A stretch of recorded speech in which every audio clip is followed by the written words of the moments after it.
તો આગળ વાત કરીશું રાજકોટના બેડી ગામની નજીકમાં એક ખાણીપીણીના ધંધાર્થીને કારમાં ધસી આવેલા કેટલાક લોકોએ બહેરમીથી માર્યાનું હોવાનું સીસીટીવી ફૂટેજ સામે આવ્યું છે.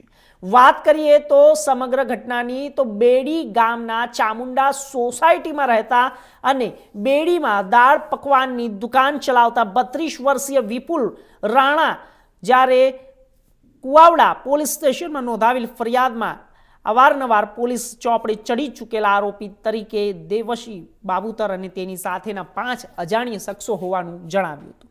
જેમાં ફરિયાદ વિપુલ વડેચાએ કહ્યું હતું કે જ્યારે તારીખ 15 અને મંગળવારના રોજ પોતપોતાની દુકાને હતો ત્યારે ગ્રાહકોને નાસ્તો આપી રહ્યો હતો. તે દરમિયાન અજાણ્યા શખ્સો આવ્યા અને મને ઝડપથી નાસ્તો આપ તેમ કહી માથાકૂટ કરી અને કારણ વગર એ શખ્સે ફોન કરતા થોડી જ ક્ષણોમાં દેવસી બાબુતર કારમાંથી અન્ય 3 શખ્સો સાથે ધસી આવ્યો. જ્યારે દેવસી અને તેના મળતિયા વેપારી વિપુલ પર પાઇપથી તૂટી પડ્યા, જેમાં વિપુલ વડેચાને બચાવ વચ્ચે પડેલા તેના કારીગરો સુનિલને પણ માર માર્યો.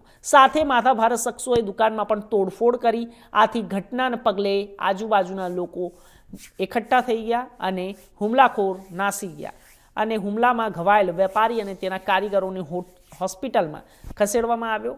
ત્યારબાદ સમગ્ર મામલે કુવાડવા પોલીસે ગુનો નોંધી આરોપીઓને શોધખોળ શરૂ કરી છે. ખાણીપીણીના ધંધાર્થે થયેલા મારામારીનું ચોક્કસ કારણ જાણવા કવાયત શરૂ કરી દેવામાં આવી છે.